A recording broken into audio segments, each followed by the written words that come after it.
ओम नमो जिनाणम। अभी आपने सुद्रमती जी का मार्गदर्शक प्रवचन सुना। मुनि शंप्रभ सागर जी ने भी अपनी विनयांजलि रखी और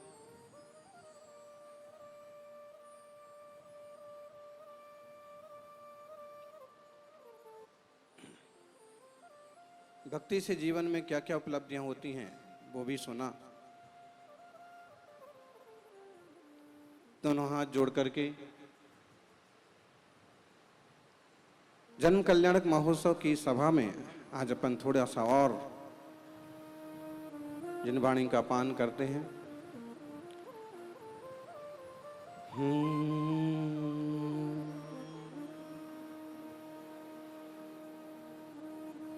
इन स्वयं बुधमयेन लोकाश्वासिता केचन चित्त आश्वासिता केचन वित्त कार्ये प्रबोधिता केचन मोक्ष मार्गे तमादिनाथं प्रणमामि भक्त्या।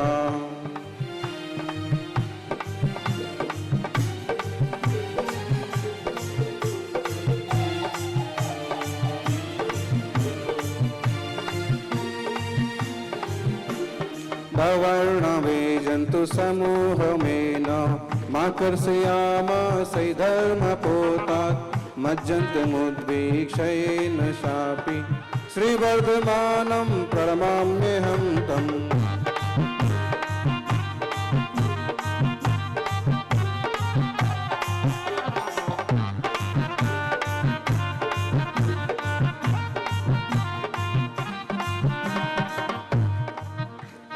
गणिंद आदि सायर्मुडिंदम महावीरकीर्तिं सन्नाड चंदम सूर्यं तपस्विं सम्मदि मुडिंदम नित्यं नमामि चरणारविंदम।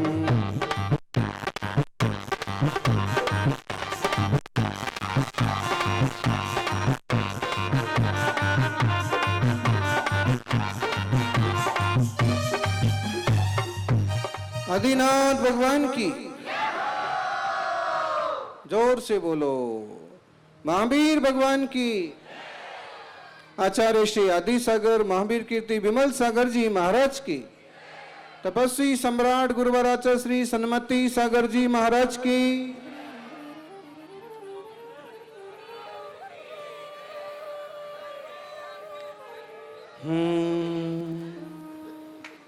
जिन धर्म से है प्यार तो जिन धर्म से है प्यार तो हल पल ये कहना चाहिए, हम रहें या ना रहें जिन धर्म रहना चाहिए। जिन धर्म के बदले कुछ नहीं चाहिए, ना नौकरी ना छोकरी ना गाड़ी ना वाड़ी। इस जिन शासन से जीव मोक्ष पा जाता है, कल्याण हो जाता है। और इस जिन शासन का आज क्या हाल हो रहा है विचार करो। जरा से लोग प्रलोभ में छोरे छोरियां इधर उधर हो जाते हैं, लोग धर्म बदलने को तैयार हो जाते हैं, मंदिरों मूर्तियों का सौदा होने लग जाता है। और शासन प्रशासन का क्या रोल चल रहा है उसे आपके लिए एक उदाहरण काफी है।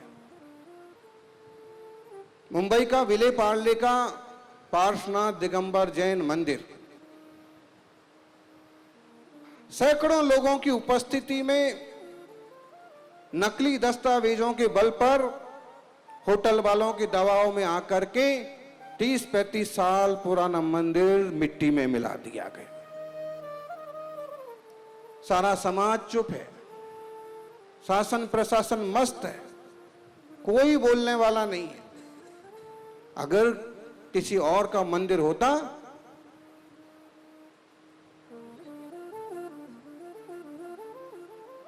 दंगे हो जाते। हम दंगों में विश्वास नहीं करते हैं, लेकिन हम धर्म आस्थावान लोग हैं। हम चाहते हैं कि हमारी जिनालयों का भी सम्मान हो, जिन प्रतिमाओं का भी सम्मान हो। सत्य, अहिंसा, सदाचार और शाकाहार के रास्ते चलने वाले इस सुंदर से छोटे से समाज का भी संरक्षण राष्ट्रीय मूल्यों के आधार पर होना चाहिए।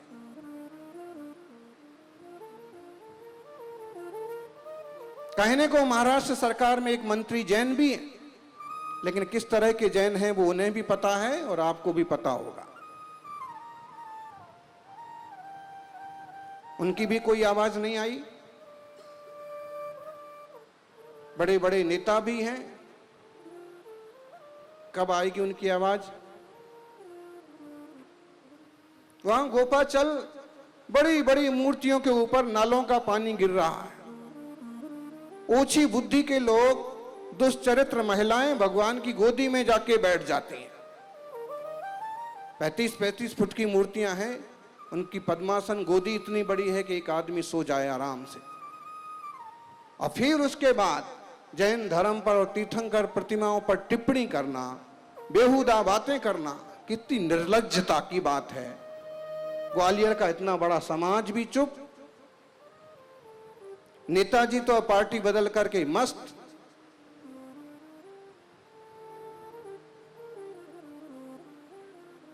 कहीं ना कहीं भय है हमारे उद्योग पर, धंधों पर असर ना पड़े, इसलिए श्रावक बेचारे कुछ नहीं बोल पाते। जबलपुर की अभी एक छोटी सी नई घटना। एक राजनीतिक पार्टी के लोग इतना ओछा सोचते हैं। वो चौचौर लोग हो गए, कम होंगे ज्यादा होंगे ये तो नहीं पता, लेकिन जैनों की तुलना पाकिस्तानियों से करते हैं। जैन धर्म इस दुनिया में, इस देश में खरबों खरबों वर्षों से है। जितना पुराना वैदिक धर्म है उससे भी पुराना जैन धर्म है। वेदों में आदिनाथ को वंदन है। पता नहीं लोग क्या चाहते हैं। हिंगोली में कुछ साधुओं को बुरी तरह पीट दिया गया। इस तरह के अवैध अनैतिक तत्व आते कहां से हैं? समाज इतना गिर गया है क्या? देश में संवेदनशीलताएं खत्म हो गई हैं क्या? किसी नेता का मुंह क्यों नहीं खुलता है कि गलत हुआ विले पार्ले जैन मंदिर के साथ, कि गलत हुआ उन साधुओं के साथ, कि गलत हुआ गोपाचल की मूर्तियों के साथ। आज इस देश में 10 से 12 ऐसे मंदिर हैं जो जैन प्रतिमाओं, दिगंबर जैन तीर्थंकरों की प्रतिमाओं से सुशोभित हैं, लेकिन कपड़े डाल दिए, रंग पोत दिए और दूसरों के द्वारा दुकान की तरह पैसा कमाने का साधन बन गए। बहुत गहराई में खोजने जाने की जरूरत नहीं है। जरा से रंग हटाएं, कपड़े हटाएं तो भीतरा की प्रतिमाएं यूं दिख जाएं। पिछले वर्षों में जो प्रतिमाएं निकली थी, बड़ाली में 27 प्रतिमाएं दिगंबरों को मिली। सारी दिगंबर जैन प्रतिमाएं थी, लेकिन आपसी खींचतान में 17 प्रतिमाएं, 27 प्रतिमाएं दिगंबरों को मिली, 17 स्वयंवर बंधु ले गए और बाकी जो 15-16 प्रतिमाएं थी वो शामलाजी म्यूजियम में रखी। बड़ी सुंदर, बड़ी अच्छी प्रतिमाएं, जिनमें से आधी प्रतिमाएं तो संस्कार करते ही पूजनीय हो जाएं, लेकिन उसे कोई वापस लाने को तैयार नहीं। इतनी हिम्मत नहीं सरकार को भी कुछ कह सकें, कागज लिख सकें। सच में ये समाज आपस में लड़ लड़ के खोखला हो रहा। पहले ही कम, उस पर परिवार की नियोजन की सारी जिम्मेदारी इनके कंधे पर। पूरी दुनिया की जनसंख्या ना बढ़ जाए इसलिए सारी जिम्मेदारी जैनों ने ढो रखी है। उनके यहां दूसरा पैदा ना हो जाए धोखे से, इसकी पूरी तैयारी रखते। और एक भी मौत मर गया तो खुद भी जिंदगी भर के क्लेश में डूब के मरते। श्रावकों, समझदार बनो, गंभीर बनो, जिनालयों की, जिन प्रतिमाओं की, देवशास्त्र गुरु की सेवा सुरक्षा करना सीखो। परिवार को संस्कार देकर के आगे बढ़ाना सीखो। तीर्थंकर भगवान का जन्म कल्याणक महोत्सव हम मना रहे। उस जीवात्मा ने भाव भाव में सारे विश्व के कल्याण की कामना की थी। आदिनाथ स्वामी ने पिछले 10 भावों में बड़ा उपक्रम किया था। उसके बल पर वो पहले तीर्थंकर ऋषभदेव बने। वही ऋषभदेव जिनके बेटे भरत के नाम से इस देश को भारत कहते हैं, जिनके बेटे बाहुबली के नाम से श्रवण बेलगोल में बड़ी प्रतिमा खड़ी है, जिनकी पुत्री के नाम से ब्राह्मी लिपि चलती है, जिनकी दूसरी बेटी सुंदरी ने गणित का आविष्कार किया, जिनके पुत्र विश्वकर्मा भी थे और प्रजापति भी थे। वास्तु शिल्प के मामले में जिन्होंने अच्छे अच्छे रास्ते दिखाए, असी मसी कृषि शिल्प कला विद्या और वाणिज्य दे करके इस देश को, इस दुनिया को जीने का रास्ता दिखाया।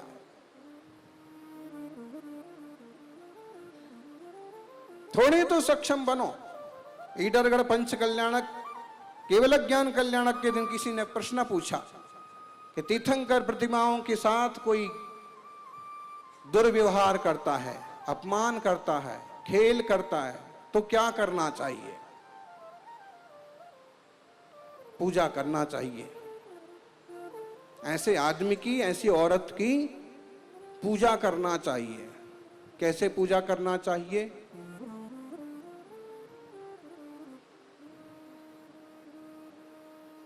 युवा मंडल, ढेरों संस्थाएं, महिला मंडल काहे के लिए होते हैं? केवल फोटो के लिए? केवल एक पिकनिक पार्टी के लिए? कभी ऐसे मौके आते हैं तो थोड़ा मुकाबला करना सीखो, धर्म आयतनों की रक्षा करना सीखो। मालूम करो किसने ऐसा किया और उसके घर जाके उसके घर से घसीट करके उसकी खबर लो। बोले गोपाचल के लिए तो उस औरत ने क्षमा मांग ली। क्षमा मांगने में ही हम लोग खुश हो जाते हैं। मिच्छामी दुक्कड़म बोलते ही हम लोग, और फिर वही घटनाएं घटती हैं।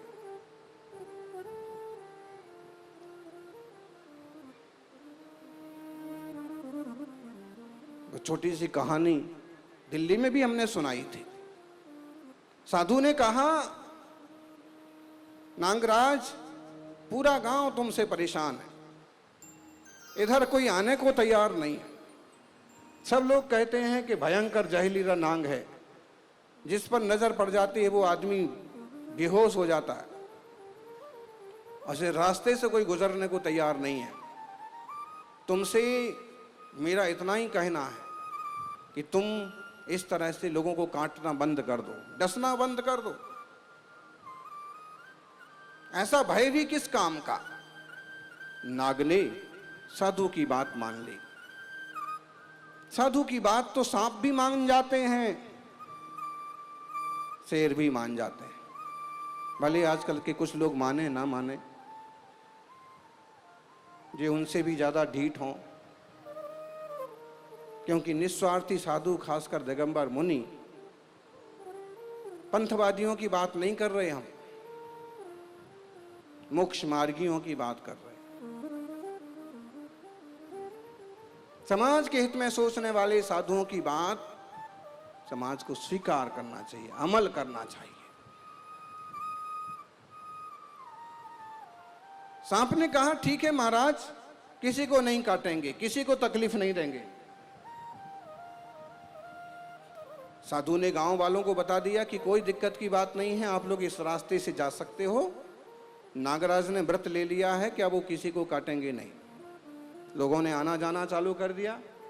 शुरू शुरू में थोड़ा डर डर करके जाते थे, धीरे धीरे देखा कि नागराज तो कुछ भी नहीं कहता है। लोग पास में से जाने लगे, धीरे धीरे लोग खेल करने लगे, धीरे धीरे लोग बच्चे आकर के पूंछ छेड़ने लगे, मूछ छेड़ने लगे, घसीटने लगे। नागराज की हालत बहुत बुरी हो गई। विचार में पड़ गए कि मुनि का दिया हुआ व्रत का पालन करें कि क्या करें। हद हो गई परेशानी की। एक दिन साधु फिर निकले वहां से। नागराज की हालत बहुत नरम। साधु ने कहा, भाई क्या हाल हुआ तुम्हारा, ऐसा कैसे हुआ? नागराज ने कहा, महाराज आपका दिया हुआ व्रत निभा रहे हैं। आपने कहा था ना, किसी को काटना नहीं, डंस नहीं करना, और तब से लोगों ने मेरा मजाक बनाना, मेरे साथ खेल करना, मेरे को तकलीफ देना चालू किया, और आज ये हाल है। साधु ने कहा, मैंने तुमको काटने के लिए मना किया था, फुंकारने के लिए मना नहीं किया। किसी को मारो काटो मत, लेकिन कभी जरूरत पड़ती है तो थोड़ा फुंकारना सीखो। जैसे आपस में फुंकारते हैं ना समाज में, पंथवाद के नाम पर, संतवाद के नाम पर, ट्रस्ट के नाम पर, पद के नाम पर, जैसे आपस में फुंकारते हैं, ऐसे जरूरत पड़े तो औरों के लिए फुंकारना सीखो, तभी इस जिन धर्म की रक्षा हो पाएगी।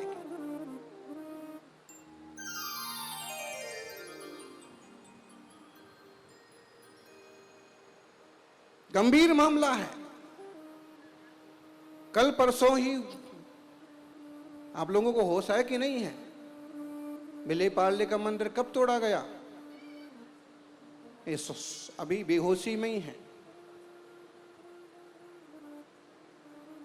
ये हाल है व्हाट्सएप पर खेलने वालों का, ये हाल है, इनको अभी तक पता नहीं है।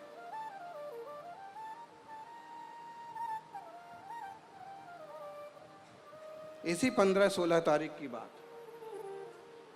कल की बात देखिए। 16 को नोटिस दिया, 17 को इसमें आसानी से काम हो गया।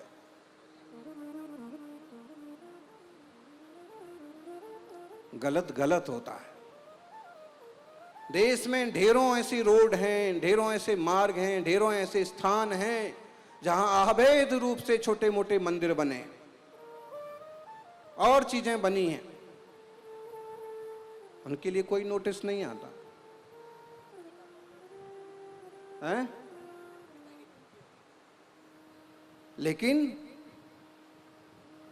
कहते ना, भगवान के द्वार में देर है अंधेर नहीं। और जिन धर्म के साथ कोई भी कुछ उल्टा सुल्टा करता है, कहीं ना कहीं उसे भी दंड तो भोगना ही पड़ता है। होटल वाले ने सुप्रीम कोर्ट के आदेश से, वीएमसी से वहां मंदिर तोड़वाया, वहां उसका बाप भी मर गया, उसके पिता की मौत हो गई।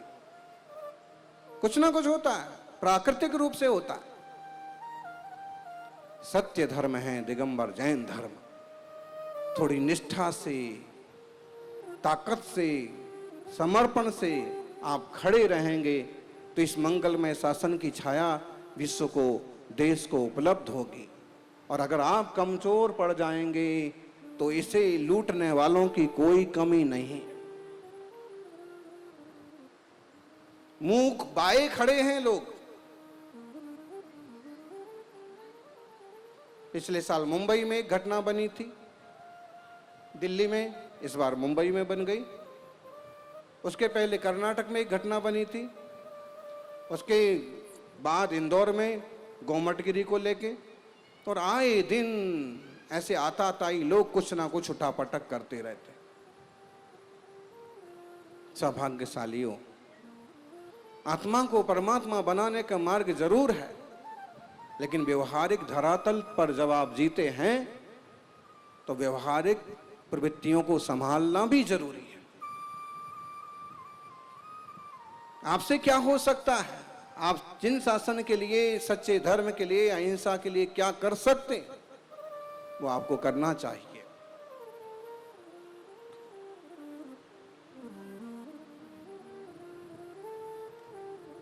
प्रार्थना कर रहे हैं लोग, नमोकार के जाप कर रहे हैं, अनशन पर बैठे हैं, अच्छी बात है। इसके अलावा भी रास्ते हैं। सौभाग्यशालियों, ऐसा ना हो कि हम मंदिर बनाएं और दूसरे आके बैठ जाएं।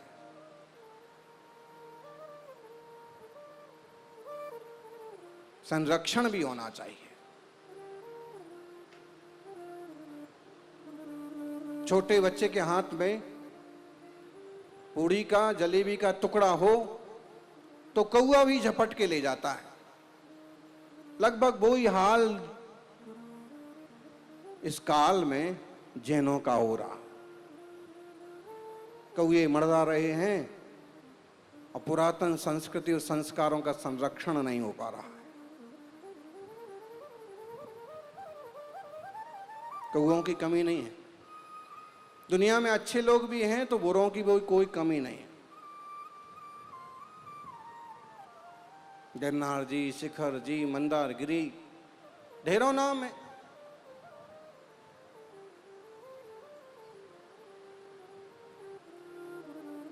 आपसे आग्रह इतना है, व्यक्तिगत स्तर पर प्रार्थना तो करें, लेकिन अगर किसी की शक्ति बनती है तो अपने शक्ति से काम करें, अपने का पद का सदुपयोग करें, अपनी बुद्धि का सदुपयोग करें।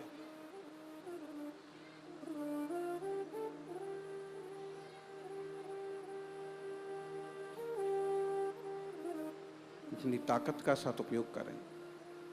भगवान जिनेंद्र से यही प्रार्थना है कि सकल संसार सुखी हो, प्रत्येक व्यक्ति आनंदित हो, भारत की और विश्व की तरक्की हो, हिंसा और आतंक का खात्मा हो, और इस सब के लिए जो सबसे ज्यादा जरूरी है उस वीतराग दिगंबर जैन धर्म का संरक्षण हो, उन्नति हो, वृद्धि हो।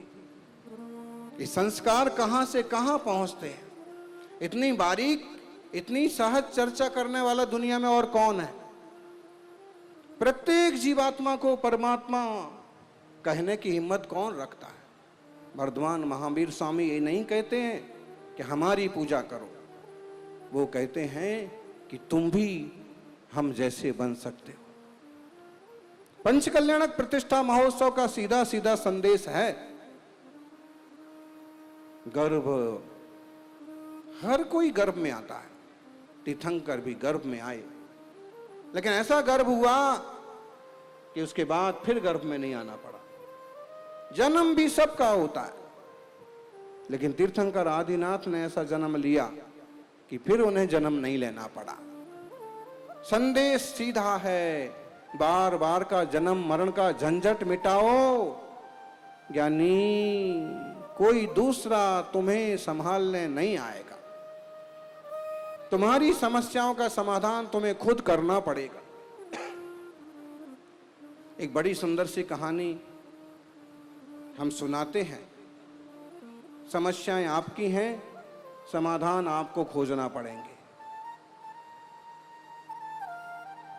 एक नदी किनारे, एक तालाब किनारे बहुत सारे मेंढक थे। मेंढक समझ में आया? मेंढक को क्या बोलते हैं गुजराती में? डेढ़ का मेंढक, बेडूक, डेढ़कू। हाँ, मेंढकों की बड़ी समस्या हो गई। हर रोज कभी ग्वालों के पशु पानी पीने आते और बेचारे कुचल जाते, कभी लकड़ी वाले लोग आते पानी पीने, कभी बच्चे आते नहाने, और बड़ी तकलीफ होती उनको। हर रोज 2-4 मेंढक, 10-5 मेंढक मर जाते। मेंढकों ने सोचा ऐसे तो अपना सत्यानाश हो जाएगा, ऐसे तो अपनी आबादी 40 करोड़ से 40 लाख पर पहुंच गई, अब क्या होगा।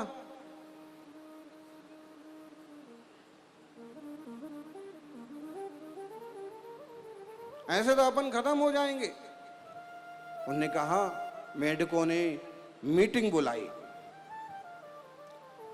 सारे मेंढक इकट्ठे हुए। जैसे अपने समाज में बिना मीटिंग के कोई काम नहीं होता है, उसी का अनुसरण करते हुए, चाहे सिर पर बम फूट रहा हो, लेकिन पहले मीटिंग करो। ये नहीं कि पहले इसका इलाज करो।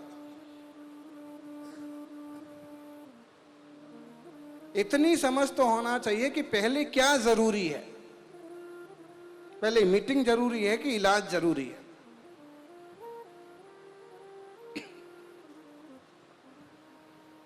मेंढकों के राजा ने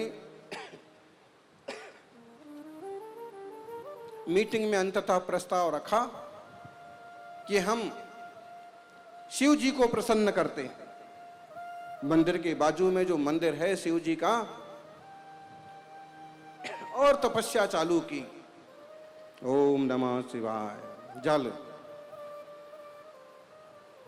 बोले भंडारी 8-15 दिन की तपस्या हुई नहीं, प्रकट हो गए। उन्होंने कहा कि भाई क्या तकलीफ है तुमको? मेढकों के राजा ने कहा कि महाराज बड़े परेशान हैं, हर रोज 2-4 हमारे साथी, हमारी प्रजा खत्म हो जाती है। शिव जी ने कहा कि भाई तो मैं क्या कर सकता हूं? अरे आप तो दुनिया के महाराजा हैं, आप क्या नहीं कर सकते? प्लीज हेल्प मी, मेरी सहायता कीजिए। उन्होंने कहा कि ठीक है, मैं आपकी सहायता किस तरह से कर सकता हूं? आप किसी भी तरह से हमारी रक्षा हो इस तरह का काम कीजिए। शिव जी ने कहा कि भाई देखिए, मेरे पास यूं बहुत ज़्यादा औजार नहीं है, मेरे पास बहुत सारी शक्तियां नहीं हैं।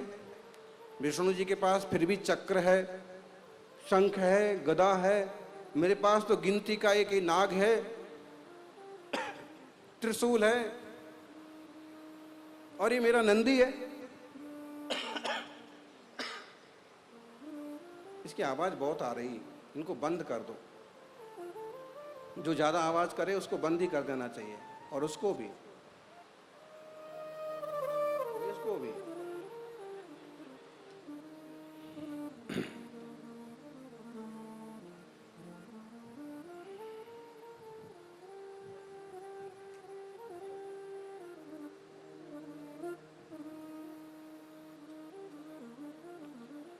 मेढकों के राजा ने कहा कि महाराज कुछ भी करो, कृपा करो। तो उन्होंने कहा कि भाई त्रिशूल तो तुम्हारे कोई काम का है नहीं, ये क्या करेगा? ऐसा करता हूं, ये जो नाग है ना, इसे छोड़ देता हूं तुम्हारे साथ। इसके डर के मारे कोई तुम्हारे पास नहीं आएगा और तुम्हारी रक्षा हो जाएगी। उन्होंने कहा कि भाई ठीक है, नागराज को छोड़ दिया। नागराज भी कब तक रक्षा करता? वो भी दिन भर इधर उधर घूमता है, उसके डर से कोई नहीं आता। मेंढकों की रक्षा हो जाती, लेकिन शाम होते होते उसे भी भूख लगती, और आगे पीछे 1-2 पकड़ के वो संपट स्वाहा कर देता। मेंढकों के राजा ने फिर देखा कि जनसंख्या तो फिर कम हो गई, हर रोज 2-4 कम हो जाते हैं। उसने नजर की, गुप्तचर मेढकों से मालूम किया, तो जो गुप्त जासूस करने वाले मेढक थे, उन्होंने बताया कि महाराज ऐसा ऐसा हो रहा है। मेढकों के राजा ने कहा कि ये भी नुकसान का काम हो रहा है। फिर तपस्या में बैठे, शिव जी फिर प्रकट हुए, भाई कि अब क्या तकलीफ है? बोले महाराज आपने नागराज को छोड़ा था रक्षा के लिए, लेकिन शाम होते होते खुद ही 2-4 समस्या तो जस की तस, परेशानी वैसी की वैसी है, कुछ करो। उन्होंने कहा देखो भाई, ये नंदी है, ये अच्छा है, शाकाहारी प्राणी है, तुम्हारी रक्षा के लिए इसको छोड़ देते हैं। इसका भारी भरकम शरीर देख के शायद बच्चे नहीं आएंगे, दूसरे जानवर नहीं आएंगे, तुम्हारी रक्षा हो जाएगी। मैंने कहा कि बहुत बड़ी कृपा होगी। नंदी तो नंदी, वो भी अपने जब इधर उधर चलें, इधर से उधर जाएं, पानी पीने जाएं, तो पांव के नीचे आके 2-4, नंदी का पांव इतना मोटा, इतना बड़ा। फिर समस्या जस की तस। फिर मालूम पड़ा जनसंख्या तो अभी भी, जनसंख्या तो बिल्कुल जैनों की जनसंख्या के अनुपात में गिरती जा रही है।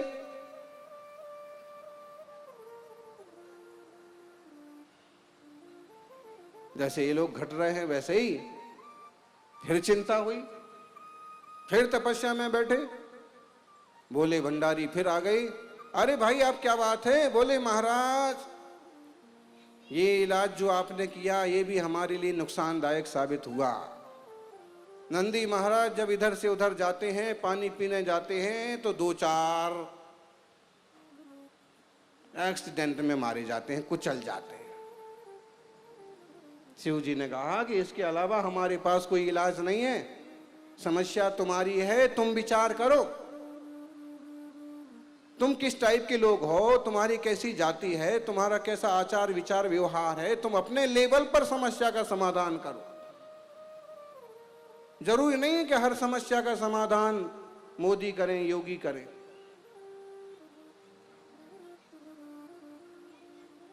वैसे मामला तो फडणवीस का है, मुंबई का, उनको करना चाहिए इलाज, लेकिन जरूरी नहीं है कि हर आदमी तुम्हारे, हर नेता तुम्हारे साथ खड़ा हो जाए। कुछ इलाज तुम भी सोच के चलो, कुछ रास्ते तुम भी सोच के चलो कि तुम्हारा संरक्षण हो, संवर्धन हो, उन्नति हो, विकास हो। खुद अपनी फिक्र ना करोगे तो दुनिया में तुम्हारी फिक्र करने वाला कोई नहीं। ये आप समाज पर लगा लीजिए, गांव पर लगा लीजिए, चाहे देश पर लगा लीजिए, और चाहे इसे अपनी आत्मा पर लगा लीजिए। आपको अपनी फिक्र खुद करना पड़ेगी। आपके राग द्वेष मिटाने के लिए कोई दूसरा नहीं आएगा, आपका काम क्रोध मिटाने के लिए कोई दूसरा नहीं आएगा, आपके विकारों को खत्म करने के लिए कोई दूसरा नहीं आएगा, आपका जन्म मरण मिटाने के लिए कोई दूसरा नहीं आएगा। इसके लिए खुद को चिंतन मंथन मनन करके आत्म कल्याण के पथ पर खुद को बढ़ना होगा, तो भला होगा। सौभाग्यशालियों, तीर्थंकरों ने खुद की फिक्र की। आद हिदम का दब्बम जय सकई पर हिदम च का दब्बम, आद हिद पर हिदादो आद हिदम सुट्ठु का दब्बम। अपना हित करो, यदि सक्षम हो तो औरों का भी उपकार करो, लेकिन जब अपने और दूसरों का उपकार करने की बात आए तो सबसे पहले खुद का कल्याण करो, खुद का मंगल करो, खुद को निखारो, फिर दूसरों को रास्ता दिखाओ। ऐसा ना हो कि दूसरों की आग बुझाने के चक्कर में तुम खुद ही जल जाओ। दूसरा अपने हिसाब से चलेगा, उसका चेंज आप नहीं कर सकते, उसको आप नहीं बदल सकते। पहले अपने को बदलो, फिर औरों को बदलने को कोशिश करो। हम बदलेंगे, युग बदलेगा। हम खुद आगे बढ़ेंगे, फिर जमाना आगे बढ़ेगा। ऐसे कहते हैं कि जैन धर्म आगे बढ़ता है तो हर धर्म आगे बढ़ता है, जैन समाज आगे बढ़ता है तो हर समाज आगे बढ़ता है, हर समाज आगे बढ़ता है तो प्रांत आगे बढ़ता है, प्रांत आगे बढ़ता है तो देश आगे बढ़ता है, और देश आगे बढ़ता है तो दुनिया आगे बढ़ती है। खुद जिम्मेदारी लो, शुरुआत खुद से करो अच्छाइयों की। नियम धर्म पालन की शुरुआत खुद से करो। अच्छे कदम उठाइए, अच्छे बन जाइए, सबका मंगल हो, और जन्म कल्याण की मंगल बेला में सभी का यह जन्म सार्थक हो। गारंटी नहीं है कि फिर से इंसान बन जाएंगे आप, लेकिन भक्ति करते रहेंगे, प्रभु से जुड़ते रहेंगे, तो कहीं ना कहीं इस इंसान पर्याय से आप देव की पर्याय पाएंगे। फिर तीर्थंकर आदि महापुरुषों का सानिध्य पा करके अपने आत्मा का कल्याण कर पाएंगे। प्रत्येक जीव का मंगल हो, प्रत्येक इंसान, प्रत्येक पशु पंछी सुखी हो, वसुधैव कुटुंबकम की इस भावना के साथ जय बोलिए अहिंसामयी सनातन विश्व धर्म की। परम पूज्य आचार्य श्री चौर सागर जी गुरुदेव की।